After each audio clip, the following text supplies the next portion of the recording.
नए agricultural bills 2020 पर काफी कंट्रोवर्सी हो रही है। वर्षों की शादी टूट गई है और काफी सारे प्रोटेस्ट हो रहे हैं। क्या ये सारे प्रोटेस्ट किसानों द्वारा हो रहे हैं या फिर इसके पीछे पॉलिटिकल रीजंस भी है? इन बिल्स में क्या किसानों के लिए कोई नया वरदान है या फिर कोई अभिशाप? इस वीडियो में इन सारी सच्चाई को समझते हैं, दूध का दूध और पानी का पानी करते हैं। लेकिन उसके पहले एक छोटे से एग्जाम्पल से मैं इन बिल्स में किसानों के लिए क्या रिफॉर्म करने की कोशिश की गई है वह आपको समझाता हूं। फर्ज कीजिए कि मैं एक छोटा सा पेन मैन्युफैक्चरर हूं और मैंने ऐसे 100 पेन बनाए हैं और अब मुझे इन पेन्स को बेच करके पैसे की ज़रूरत है।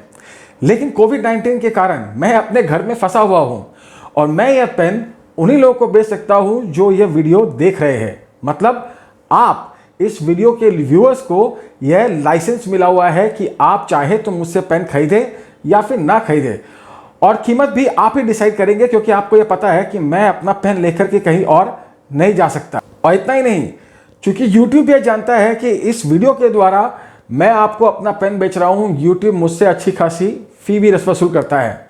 अब इस एग्जाम्पल में आप APMC या मंडी है और मैं किसान या फार्मर। अब अचानक से कोई मुझे आकर कहे कि भाई तुम्हारे पास तो और भी ऑप्शन है, तुम चाहो तो इसे Amazon पर, फ्लिपकार्ट पर, eBay पर या फिर अपने घर से 2 छलांग दूर पर एक स्टेशनरी पेन की शॉप में भी जाकर इसे बेच सकते हो। तो यह रिफॉर्म हुआ। मतलब अब मेरे पास में कई सारे एवेन्यूज है जहां पर मैं यह पेन बेच सकता हूं और आपको, इस वीडियो के व्यूअर्स को अभी भी यह अधिकार है कि अगर आप चाहें तो मुझसे पेन खरीद सकते हैं। लेकिन मैं यह डिसाइड करने वाला हूं कि मैं अपना पेन अपने पास की स्टेशनरी शॉप को बेचूंगा या फिर आपको। माना कि थोड़ा क्रूड एग्जांपल है, लेकिन अगर आप इस एग्जांपल को एक्सपैंड करते जाएं तो फिर आपको इन नए एग्रीकल्चरल बिल्स को समझने में काफी सुविधा होगी। पहला बिल है बिल ऑन एग्री मार्केट। अब इसमें यह कहा गया है कि किसान अब अपनी फसल को कहीं पर भी किसी को भी बेच सकता है। जो लोग इस बिल के अगेंस्ट में है उनका यह कहना है कि इससे APMC धीरे धीरे खत्म हो जाएगी। अगर APMC खत्म हो गई तो सरकार किसानों से फसल खरीदेगी कैसे? और अगर सरकार किसानों से फसल नहीं खरीदेगी तो फिर उसे मिनिमम सपोर्ट प्राइस का जो एक सपोर्ट मिलता है वह कैसे मिलेगा? इसलिए उन लोगों के हिसाब से यह बिल फार्मर्स के अगेंस्ट में है।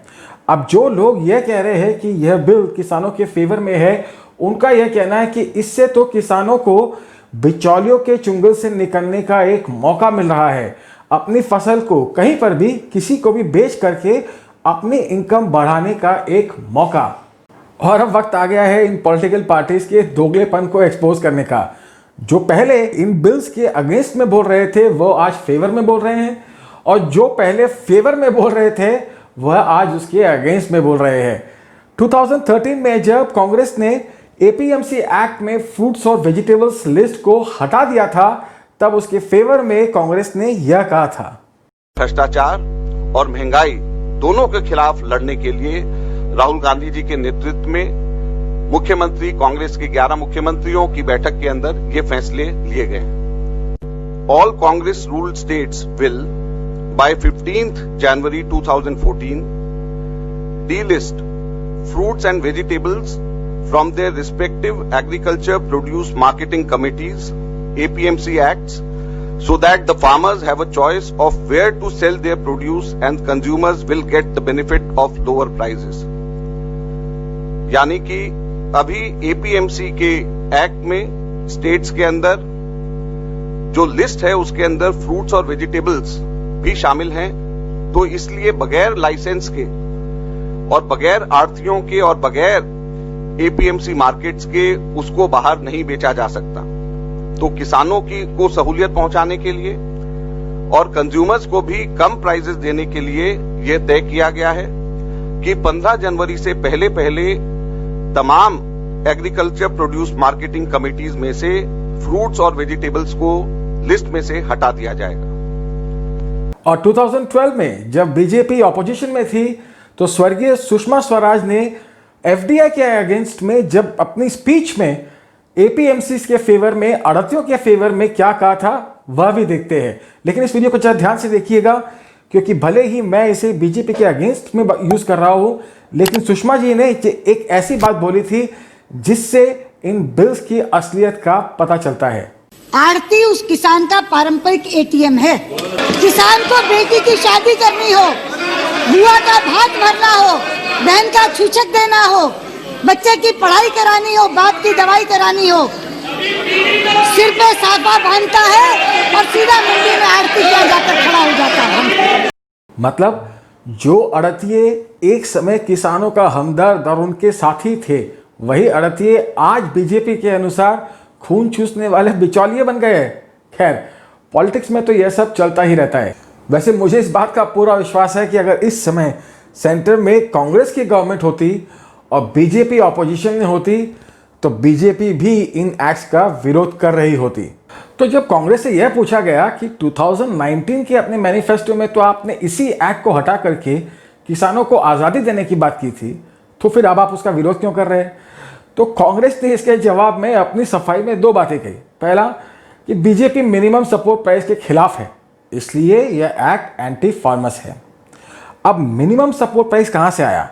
क्योंकि मिनिमम सपोर्ट प्राइस तो फूड सिक्योरिटी एक्ट के अंदर गवर्नमेंट जो प्रोक्योरमेंट करती है फार्मर्स है उसके अंडर में है, तो फिर इस एक्ट का मिनिमम सपोर्ट प्राइस से कोई लेना देना है नहीं। और आज भी मिनिमम सपोर्ट प्राइस किसी भी एक्ट के अंडर में नहीं आता है। तो जब कांग्रेस ने मिनिमम सपोर्ट प्राइस को किसी भी एक्ट में इतने सालों तक इंक्लूड नहीं किया, तो फिर वह अब बीजेपी से इस बात को करने की उम्मीद कैसे कर सकती है? और दूसरी बात तो यह कि आप प्राइवेट प्लेयर्स को मिनिमम सपोर्ट प्राइस पर बाई करने के लिए फोर्स कैसे कर सकते हैं? आपको अगर याद हो, मेरे पिछले वीडियो में मैंने आपको एक एग्जांपल बताया था जब महाराष्ट्र में शिवसेना गवर्नमेंट ने बायर्स को पल्सेस की बाई करने के लिए मिनिमम सपोर्ट प्राइस पर फोर्स करने की कोशिश की थी, जेल में डालने की भी धमकी दी थी, लेकिन उसके बावजूद बायर्स ने उनकी एक भी नहीं सुनी। आप किसी को भी मिनिमम सपोर्ट प्राइस पर बाई करने के लिए फोर्स नहीं कर सकते। तो पी चिदम्बरम ने अपनी सफाई देते हुए यह कहा कि असल में कांग्रेस एपीएमसी एक्ट को रिपील करना चाहती थी, लेकिन उसके लिए कंडीशन थी, वो ये कि कांग्रेस पूरे देश में फार्मर्स मार्केट खोलना चाहती थी, हर जिले में, हर विलेज में। लेकिन अब यहाँ पर ध्यान देने वाली बात यह है कि कांग्रेस को पूरे देश में 7,000 मंडियां खोलने में 60-65 साल लग गए, और अब पी चिदम्बरम कह रहे हैं कि वह देश के हर हिस्से में, हर कोने में फार्मर्स मार्केट खोलना चाहती थी और एपीएमसी एक्ट को रिपील करने की बात इस पर कंडीशनल थी। तो भाई ये कैसे हो सकता है? आपका मैनिफेस्टो 2019 का था या 2090 का? वैसे मंडियों में किसानों को क्या भाव मिलता है और प्राइवेट कलेक्शन सेंटर पर क्या, इस बारे में एनडीटीवी की एक बहुत अच्छी रिपोर्ट है, आइए देखते हैं। मंडी में क्यों नहीं जा रहे हैं? मंडी से इससे यहाँ क्या बेटर मिल रहा है आपको?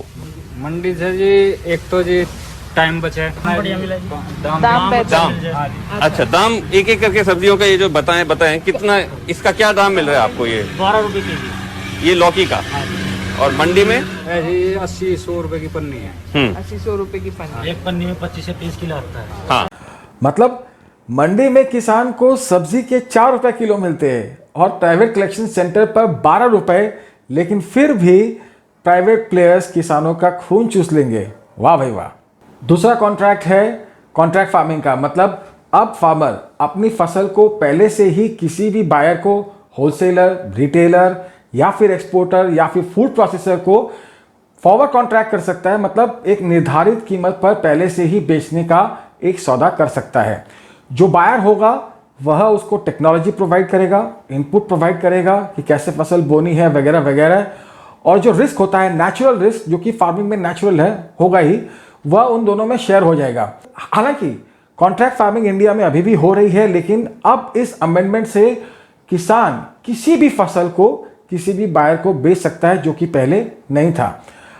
अब जो लोग इस एक्ट के अगेंस्ट में है, उनका यह कहना है कि इस एक्ट से जो एकदम मार्जिनल फार्मर है, जो एकदम छोटा किसान है, उसको कोई भी बेनिफिट नहीं मिलने वाला है, क्योंकि कॉर्पोरेट्स छोटे छोटे किसानों के साथ सौदा करने में इंटरेस्टेड नहीं होंगे। और दूसरी बात, अगर सौदा होगा भी तो वह किसानों के फेवर में होगा, इस बात की क्या गारंटी है? एकदम जो मार्जिनल फार्मर है उसके साथ में तो कॉन्ट्रैक्ट फार्मिंग मेरे ख्याल से नहीं हो सकती, जो ना आज हो रही है, नो शायद होगी। और इसके लिए एक उपाय होता है कि फार्मर्स की कोऑपरेटिव सोसाइटी बनाई जाए, फार्मर्स प्रोड्यूसर्स ऑर्गेनाइजेशंस, एफपीओज, जिसका जिक्र कांग्रेस ने भी अपने मैनिफेस्टो में किया था और जो बीजेपी भी इलेक्ट्रॉनिक नेशनल एग्रीकल्चरल मिशन के थ्रू प्रमोट करने की कोशिश कर रही है। इन दोनों बिलों से सारे के सारे 100% फार्मर्स का भला हो जाएगा ऐसा नहीं हो सकता, क्योंकि मैंने अपने पिछली वीडियो में भी आपको बताया था कि सिर्फ 10% किसान ऐसे होते हैं जो एमएसपी पर गवर्नमेंट को बेच पाते हैं, बाकी 90% किसान आज भी गांव में साहूकार के पास ही बेचते हैं। और यह अपने आप में एक बहुत बड़ी प्रॉब्लम है और इसका सोल्यूशन इतना आसान नहीं है। और जहाँ तक रही डिस्प्यूट रेजोल्यूशन की बात, तो गवर्नमेंट ने कहा है कि डिस्प्यूट रेजोल्यूशन जहाँ तक हो सके लोकल होना चाहिए, कोर्ट तक जाने की नौबत ना आए, इसकी कोशिश करनी चाहिए। और तीसरा बिल है essential commodities amendment act. Essential food items, drugs जैसी चीज़ों में जमाखोरी और काला बाजारी को रोकने के लिए 1955 में गवर्नमेंट ने एसेंशियल कमोडिटीज एक्ट बनाया था और आज तक वह एक्ट चल रहा है। और फाइनली अब उस एक्ट से दाल, आलू, प्याज जैसी चीज़ों को गवर्नमेंट ने हटा दिया है। और इसका कारण यह है कि एग्रीकल्चर सेक्टर में कोल्ड स्टोरेज और स्टोरेज फैसिलिटीज जैसे कि साइलोज की बहुत ज़्यादा ज़रूरत है, मैसिव इन्वेस्टमेंट की ज़रूरत है, हज़ारों लाखों करोड़ों रुपए की ज़रूरत है। और आज तक ये काम नहीं हो पाया था क्योंकि इन कमोडिटीज़ में स्टोरेज के लिए गवर्नमेंट की इतनी रेस्ट्रिक्शंस थे कि प्राइवेट सेक्टर चाह कर भी उसमें इन्वेस्ट नहीं कर रहा था। और गवर्नमेंट यह होप कर रही है कि अब एग्रीकल्चर सेक्टर में इतना इन्वेस्टमेंट हो सकेगा कि उससे बाकी इकोनॉमी को भी एक बहुत बड़ा बूस्ट मिलेगा। वैसे कहने को तो गवर्नमेंट ने किसानों को पूरी आज़ादी दे दी है कि वो चाहे तो अपनी क्रॉप को एक्सपोर्ट कर सकते हैं, लेकिन हाल ही में बांग्लादेश में प्याज की कमी हो गई और उसके बाद महाराष्ट्र में किसानों को मौका मिला प्याज को एक्सपोर्ट करके अपनी इनकम बढ़ाने का, तो गवर्नमेंट ने तुरंत उस पर रेस्ट्रिक्शन लगा दिया। जबकि इस एक्ट में कहा गया है कि हॉर्टिकल्चर क्रॉप के 100% प्राइस इंक्रीमेंट के बाद और पेरिशेबल आइटम्स के 50% इंक्रीमेंट के बाद में ही गवर्नमेंट इंटरवीन करेगी, अदरवाइज मार्केट फोर्सेस ही डिसाइड करेंगी कि इन कमोडिटीज़ के प्राइस क्या होंगे। एक्चुअली ये सालों की जो आदत है प्राइस को कंट्रोल करने की, वह इतनी आसानी से नहीं जाने वाली है। और वैसे भी आलू और प्याज ऐसी चीज़ें हैं जो शायद निर्मला जी को अफेक्ट नहीं करती, लेकिन आम आदमी को बहुत ज़्यादा अफेक्ट करती है। कई बार इन चीज़ों पर सरकारें भी गिर जाया करती है। तो मेरे ख्याल से इन तीनों एक्ट में सबसे ज़्यादा इम्पॉर्टेंट एक्ट यही है, लेकिन गवर्नमेंट को काफ़ी टाइम लगने वाला है इस एक्ट को इम्प्लीमेंट करने के लिए। मुझे नहीं लगता कि इन पहले दोनों एक्ट से जो 90% किसान हैं जो एमएसपी पर अपनी फसल नहीं बेच पा रहे हैं, उनके हालात पर बहुत ज़्यादा असर पड़ने वाला है। लेकिन एसेंशियल कमोडिटीज़ एक्ट में जो अमेंडमेंट किया गया है वह बहुत ही ज़रूरी था हमारी इकोनॉमी के लिए। और मुझे लगता है कि प्राइवेट सेक्टर का जो मैसिव इन्वेस्टमेंट आना चाहिए था इस सेक्टर में काफ़ी सालों से, वह अब आ सकेगा। और जहाँ तक रही पूरे देश में प्रोटेस्ट की बात, तो मैं आपको एक बहुत ही इंटरेस्टिंग फैक्ट बताता हूँ। पूरे देश में चावल की सबसे ज़्यादा खेती बंगाल में होती है, लेकिन पंजाब का किसान अपनी ऑलमोस्ट 100% फसल को एमएसपी पर गवर्नमेंट को बेच सकता है, लेकिन बंगाल के किसान को अपनी फसल का 10% भी गवर्नमेंट को एमएसपी पर बेचने का मौका नहीं मिलता। तो फिर ये बंगाल के नेता सदन में गला फाड़कर और किताब फाड़कर क्या दिखाना चाहते हैं, ये आप मुझसे बेहतर बता सकते हैं। उम्मीद करता हूं कि अब आप इन तीनों एग्रीकल्चरल बिल्स के बारे में समझ गए होंगे। मुझे यह समझ में नहीं आता कि जब सिर्फ 10% किसानों को ही एमएसपी का बेनिफिट मिलता है, तो ऑपोजिशन बाकी 90% किसानों के लिए शोर क्यों नहीं मचा रहा। यूजुअली किसी भी इंडस्ट्री में नंबर ऑफ बायर्स जब बढ़ते हैं, उनमें कंपटीशन बढ़ता है, तो सेलर या मैन्युफैक्चरर को बेटर प्राइसेस मिलते हैं। तो बजाय इसके कि यह इंश्योर किया जाए कि नंबर ऑफ बायर्स बढ़े, किसानों को एपीएमसी पर आश्रित कर देना या फिर गवर्नमेंट द्वारा एमएसपी पर प्रोक्योरमेंट के लिए आश्रित कर देना कहाँ तक सही है। अपने जवाब वीडियो के अंत में कमेंट सेक्शन में लिखें। अगर इस तरह की एनालिसिस पसंद आती हो तो चैनल को सब्सक्राइब करके बेल आइकन पर क्लिक करना ना भूलें। मुलाकात होगी अगले वीडियो में, तब तक के लिए थैंक यू।